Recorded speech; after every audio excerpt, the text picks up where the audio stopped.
Өнөөдөр та бүхнийг роботын ертөнцөөр хөтөлж хятадын эрдэмтэн судлаачид роботыг хэрхэн бодит амьдрал, ажлын орчинд нэвтрүүлж байгааг харуулъя. За энэ бол Бээжингийн хүнд үсэд роботын инновацийн төв. Энэ байгууллага 2023 оны сүүлчээр байгуулагдсан ч богино хугацаанд маш эрчимтэй хөгжиж хүнд үсэд роботын салбарт бол одоо дэлхийн түвшнээ олон шинэ амжилтад тогтоосон юм. За тус төвийн бүтөөсөн Тэнгүү нэртэй хүнд үсэд робот нь одоо цэвэр цахилгаан хөтлөгчтэй одоо хүн шиг гүйж чаддаг ийм дэлхийн анхны хүнд үсэд робот юм аа. Түүний гүйлтийн хурд тасралтгүй нэмэгдэж байгаад хэдийгүй налуу зам, шат, өвс, хайраг, элс зэрэг одоо янз бүрийн гадаргуу дээр доктортой хөдөлж чаддаг юм. 2025 оны 4 дугаар сард энэ Тэнгүү нэртэй хүнд үсэд робот хагас марафон уралдаанд оролцож анхны дэлхийн аварга болж олон шинэ одоо дээд амжилт тогтоож байсан. За эдгээр роботууд үйлдвэрлэлийн шогны хазууд ингээд зогсож байхдаа ерөөсөө надаа ингээд хөйтөн амьгүй юм шиг ерөөсөө юм мэдрэмж гарч ирэхгүй. Харин эсрэхээрээ энэ маш их өөрчлөлтийг эндээс би мэдэрж байгаа. Ажлын арга барилын өөрчлөгдөж байгаа, үйлдвэрлэлийн хэм маяг одоо өөрчлөгдөж байгаа нь мэдрэгдэж байна. Одоо хамгийн чухал нь хүн ба технологийн харилцаа өөр түвшинд шилжиж байна. За гэр бүлөө асарч хамгаалах үүрэгтэй хүний хувьд бол би бол нэг зүйлийг боддог. За эдгээр технологи биднээ өдөр тутмын амьдралыг одоо хэрхэн хөнгөвчлөх вэ? Гэр орны ажил, асаргаа сувлгаагаа одоо илүү амар, илүү аюулгүй болоход одоо хэр тусалж байгаа юм бэ гэж байнга боддог л да. Магадгүй технологийн жинхэнэ үн цэн нь хурд одоо хүч чадалд бос харин одоо хүний амьдралыг илүү тайван, илүү аюулгүй, илүү утгатай болгох чадварт оршдог юм биз дээ. Одоогийн хүнд үсэд роботууд аль хэдийн энгийн дан төрлийн ажлыг хүйсдэх чадвартай болсон. Жишээлбэл шурагч хангалж сулруулах, эд зүйлс зөөж тээвэрлэх, мөн зарим гэрийн ажлыг хийж хүйсдэх боломжтой болсон. Харин нэгэн зэрэг олон төрлийн ажлыг гүйцэтгэх гэдэг системийг цаашид сайжруулж загварыг тасралтгүй шинжлэх шаардлагатай байна. Өнөөдрийн хятад улс инновацийн чадвар хамгийн хурдтай өсөж буй эдийн засгийн орнуудын нэг болжээ.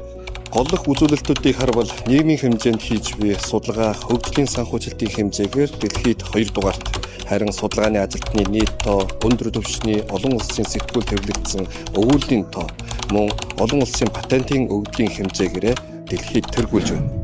Зөвхөн 2025 онд Хятадд өрсөлдөх чадвар сайтай давуу тал бүхий хэд хэдэн салбар тодорч гарч ирлээ. Аж үйлдвэрийн роботуудын үйлдвэрлэл өмнөх оныхоос 28% өсөж, роботын салбарын үндсэн тулгуур хэвээрүүлдэн үйлдвэрийн шугамд өргөнөөр ашиглагдаж байна. Харин хүнд үсэд робот нь хамгийн хурдтай өсөж, хамгийн их анхаарал татсан шинэ чиглэл болж байна. Улсын хэмжээнд иж бүрэн усралт хийдэг 140-оос дээш аж ахуйн нэгж үйл ажиллагаа явуулж, нэг жилийн дотор 330 гаруй шинэ бүтээгдэхүүн танилцуулгажээ. Тайзны үзүүлбэрээс эхлээд олноор үйлдвэрлэх шатнд шилжин хүнд үсэд роботууд үйлдвэр бодит амьдралын орчинд аажмаар нэвтэрч байна. Үүний зэрэгцээ үйлчилгээний роботууд ч хурцтай нэвтэрч худалдаа, логистик, эрүүл мэнд, олон нийтийн үйлчилгээ зэрэг салбарт бодитоор ашиглагдаж эхэллээ. Ингэснээр төрөл бүрийн салбарт ухаалаг шийдэл, өндөр үр ашиг авчирч үйлдвэрлэл болон амьдралын хэв маягийг шин шатанд гаргаж байна. 因为目前来说，整个人形机器人市场其实是处在 Одоогийн байдлаар хүнд үсэд роботын зах зээл нь хурдцтай дэлхийн өмнөх шатанда явж байна. 2025 онд Хятад улсын хүнд үсэд роботын нийлүүлэлт 20 мянган ширхэгдэж хүрээгүй бол 2026 онд энэ тоо 10 дахин өсөх төлөвтэй байна. Гэвч туршилтын загвараас жинхэнэ үйлдвэрлэлд нэвтрүүлж олноор нь нийлүүлэх хүртэлх замд олон бэрхшээл бий. Ялангуяа хүнд үсэд роботын салбарт гол бүтээгдэхүүн хэсгүүдийн үйлдвэрлэлээс угсралт, туршилт, бүрэн төхөөрөмжийн чанарын шалгалт хүртэлх стандартчлагдсан үйлдвэрлэлийн олон үйл явц бүрэн төлөвшөөгүй байна. Иймээс бид жишг үйлдвэрлэлийн шугам байгуулах замаар үйлдвэрлэл болон чанарын хяналтын тогтолцоог боловсронгуй болгож, салбарын нийт хөгжилд жишг болох үйц туршлага, үйлчилгээ үзүүлэхийг зорж байна.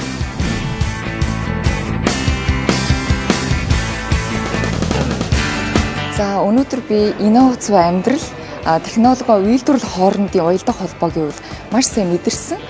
Технологи инновацийн хөгжил нь хүмүүсийн амьдралыг ийм сайн өөрчлөлт оруулна гэдгийг бол бодитоор бол харагдаж байгаа.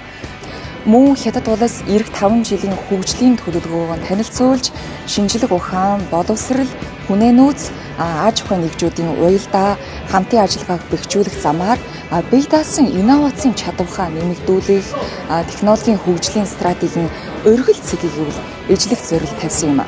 За үүний зэрэгцээ мөн өндөр технологийн мэргэжилтнүүдийн цагаарчлалын тогтолцоог бий болгож дэлхийн шилдэг авиаснуудыг татан оролцуулах бодлого баримтлахаар төлөвлөсөн юм байна.